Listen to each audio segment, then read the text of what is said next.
ఏంటిది? అవతల బావగారున్నారు. అన్నయ్య ఇంటి గురించి తలుచుకొని బాధపడుతూ ఉన్నాడు. ఆలోచన ఇంటి బయటికి తీసుకురావాలంటే మనం ఏదో ఒకటి చేయాలి. మాధవా, చేతి చిరాగ్గా ఉంది. నా భార్య మీద ఏం చేయకపోతే ఇంకెవరు రాస్తారు?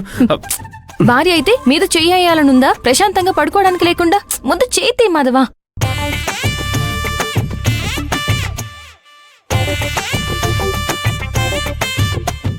నువ్వు నా హక్కు, నేనేం చేసినా భరించాలి. ఓహో, తమర్లో ఈ కోణం కూడా ఉందా? ముందే ఇరుగ్గా ఉంటే సర్దుకుని పడుకుంటున్నావు, మళ్ళీ మీద చెయ్యి ఒకటి. అసలు గాలాడక చిరాగ్గా ఉంది. ఓహో, ఇప్పుడు నీ గాలి కూడా సమస్య. నాకు మీద చెయ్యాలనుంది, వేసి పడుకున్నాను.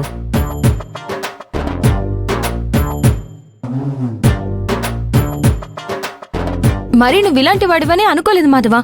పెళ్లికి ముందు ఒకలా ఉన్నావు, పెళ్ళైన తర్వాత మరోలా ప్రవర్తిస్తున్నావు. మరి అంత దుర్మార్గంగా ప్రవర్తించారా?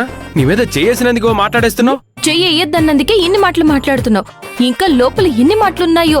ఎంత దుర్మార్గుడివో మాకేం తెలుసు? నేను దుర్మార్గుణ్ణా?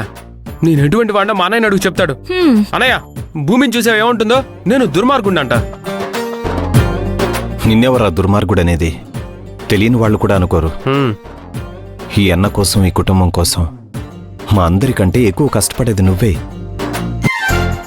పెద్దవాణ్ణి కాబట్టి పేరు నాకొచ్చినా కష్టమంతా నీదేరా.